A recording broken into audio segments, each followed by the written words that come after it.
뉴시스가요, 더민주당 의원들한테 사드 배치에 대해서 입장이 뭐냐라고 물어봤습니다. 사드 배치에 반대한다가 121명 중에서 51명, 42.1%, 사드 배치에 찬성한다는 사람은 5명, 4.1%, 이 유보 재논의가 각각 46명, 19명이었습니다. 그래서 결국 121명 중에서 유보를 빼고 나면, 그리고 찬성을 빼고 나면 70명이 사실상으로 사드 배치에 반대하는 입장을 이야기를 했습니다. 57.9%가 한마디로 사드 배치에 대해서 부정적이라고 이야기한 것이죠. 더민주당이 아무리 야당이지만은 사드 배치에 찬성한 사람이 5명밖에 없다라는 부분은 이건 기가 찰 일입니다. 자, 더민주당에 제가 분명히 이야기하겠는데요. 사드에 대한 입장을 바꾸지 않는다면 이 문제를 가지고 지금 새누리당이나 보수진영이 현재와 같이 이렇게 계속 멍청하지는 않을 거라는 겁니다. 제가 만약에 대통령이라면, 예를 들자면 저는 사드 문제나 전시작전권 이양 문제, 더 나아가서 한미 상호 방위조약의 준수 문제, 그리고 미국과의 탄력적인 방위비 분담 문제 등을 국민투표에 붙여서요, 향후 한 20-30년간은 이 문제를 다시는 이 논쟁으로 하지 말자.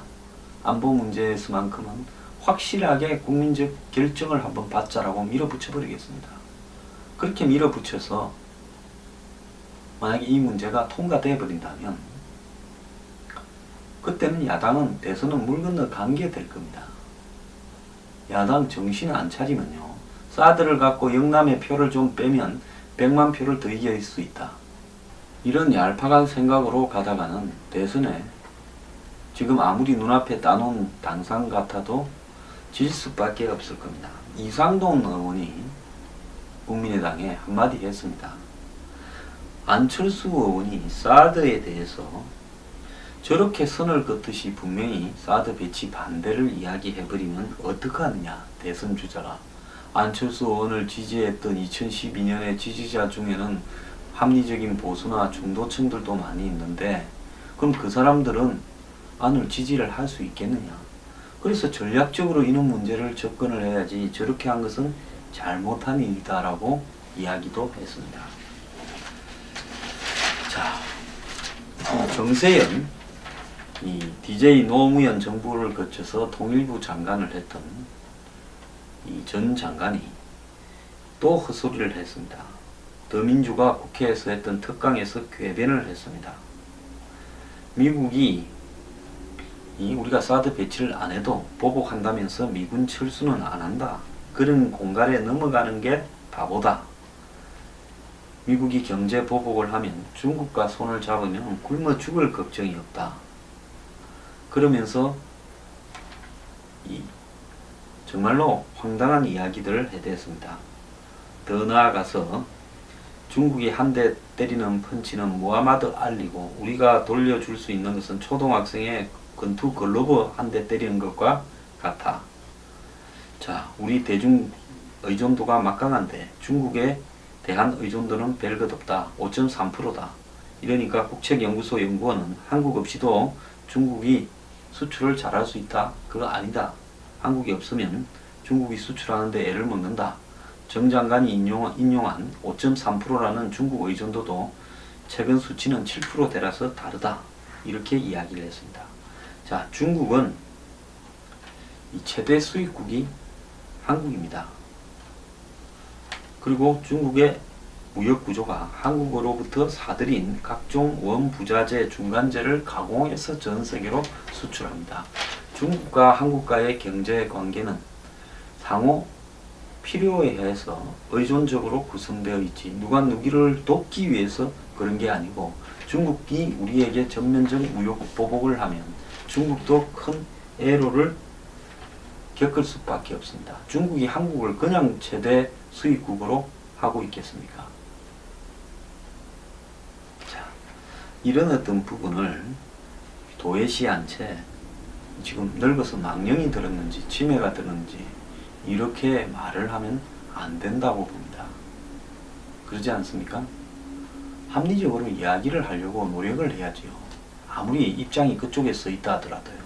근데 이분은 지속적으로 미국의 장관을 한 분이 반미 친중 친북적 입장에서 이야기를 하는 듯한 느낌이 드는데요. 이분의 도대체 정체성이 뭔지, 노무현 DJ 정권은 왜 이런 분을 통일부 장관으로 시켰는지에 대해서 저는 정말 의문을 가집니다. 우리 사회에서요, 지금 정세현 현상이라는 말이 지금 나오고 있습니다. 자, 이 정세현이 미국, 중국에 대해 이렇게 한마디 하면 보수 언론은 그를 비판하고 진보 언론은 그의 말을 그대로 따라서 공론화하고 있다는 겁니다. 즉 정세현의 말을 놓고 언론에서 찬반이 곧바로 이렇게 논란이 되는 현상을 이야기하는 겁니다. 자, 이 사람은 얼마 전에도 이 중국의 매체와 인터뷰를 해서 한마디로 국민들의 분노를 가져왔습니다. 자, 오죽에서는 기동민 원내 대변인이 대중국의 그 어떤 무역 보복 등에 대한 부분에 대해서 너무 편하게 말을 한 것 같아. 미국이나 중국 어느 한쪽을 일방적으로 선택할 수 없다 이야기하니까 1950년대 북한 김일성의 외교 정책을 언급하면서 중국과 소련 사이에서 김일성을 간사한 놈이라고 했는데 외교는 그렇게 해야 된다. 정말 지랄하고 자빠졌습니다. 이 사람 정말로 문제가 있는 사람입니다. 제대로 된 정권이라면 이 사람 한번 조사를 해봐야 된다고 나는 생각합니다.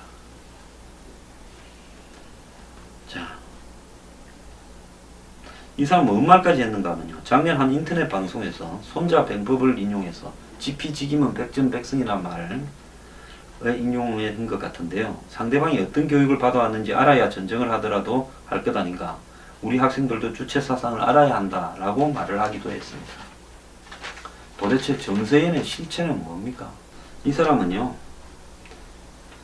이 사드 배치 안 한다고 주한미군 철수한다라는 부분은 공갈이다라는 겁니다.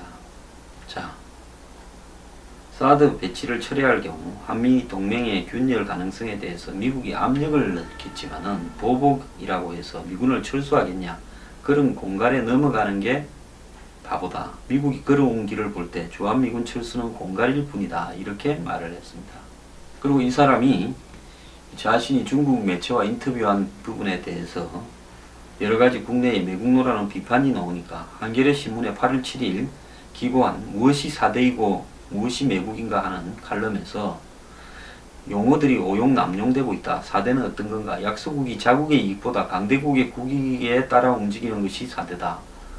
외국 언론의 정부 정책 비판하는 것이 매국이다. 매국은 권력자가 자신의 이익을 위해 나라의 주권이나 이권을 팔아먹는 것을 말한다 라고 말한 다음에 언론들은 전문가의 중국 언론 인터뷰가 중국의 보복을 유도한다면서 친중 4대 매국이라고 공격한다. 중국 언론 인터뷰가 신사대주의라던데 미국 언론에 정부 정책 비판하면 그것은 무슨 사대주의인가? 이렇게 이야기를 했습니다. 외국의 정부 정책을 비판하는 것이 매국이다. 조선조말 대신들이 나라의 외교권을 일본에 팔아넘긴 을사조약 체결이 대표적인 매국이다. 조선의 건강채굴권이나 철도 부설권 같은 이권을 미국, 일본 업자에게 넘긴 것도 매국이다.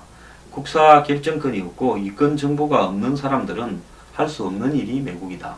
그래서 자기는 국사에 대한 결정권도 없고 이권에 대한 결정권도 없기 때문에 매국이 아니다. 4대라는 것도 중국 언론에 인터뷰하면 4대고 미국 언론에 인터뷰하면 4대가 아니냐. 이런 이야기를 하고 있습니다. 말 장난이지요. 자, 지금 사드를 둘러싸고 국내에서 이견을 이야기할 수 있겠지만은 이 사드 배치라는 부분이 자칫 잘못하면 한반도의 한국의 안보를 완전히 흐트러져 버릴 수 있는 상황에서 중국과 대립을 하고 있는 양상입니다. 그런데 중국이 한국을 비판하기 위한 부분으로 한국 내부의 남남 갈등을 조장하고 그런 사람들의 이야기만 발췌해서 왜곡해서 대대적으로 홍보하고 있는데 전직 장관을 해서 국가의 녹을 먹었던 사람들이 그런 일을 갖다가 엄연히 배경을 앞뒤 배경을 다 알면서 응하고 있는 이런 것들이 이것이 옳은 것이냐는 겁니다. 자, 이 사람은요 자신의 함정에 빠져서 옳고 그름을 분별할 능력을 판단하는데 중대한 장애가 와 있는 저는 정신병자에 가까운 사람이다라고 생각합니다. 자, 이 사람은 마지막에 이런 말로 자신이 한겨레에 기고한 무엇이 4대고 매국인가 하는 칼럼을 끝을냈습니다. 레닌은 어리석은 자들에게는 언어의 마술을 걸어야 된다며 선전성동으로 혁명 동력을 키웠다지만 지금 우리나라에서 그런 중후정치를 할 단계는 지나지 않았는가. 국민의 정치의식에 영향을 미칠 수 있는 용어는 선동적으로 쓰기보다는 사전적 의미로 쓰는 것이 옳다. 굉장히 본인이 합리적인 사람인 양 하면서 이야기를 하고 있는데요. 제가 봤을 때 이 사람은 장관을 해서 안 될 사람이었습니다. DJ 때 북한과 왔다 갔다 많이 할 때 장관을 했던 사람이 북측과 나누었던 중대한 대화를 저는 들은 적이 있습니다. 자, 왜 이렇게 할까요? 정말로 개인의 어떤 소신일까요? 다른 무엇이 있을까요? 저는 정세현 씨에 대해서 모두가 주목을 해야 된다고 보고 있습니다.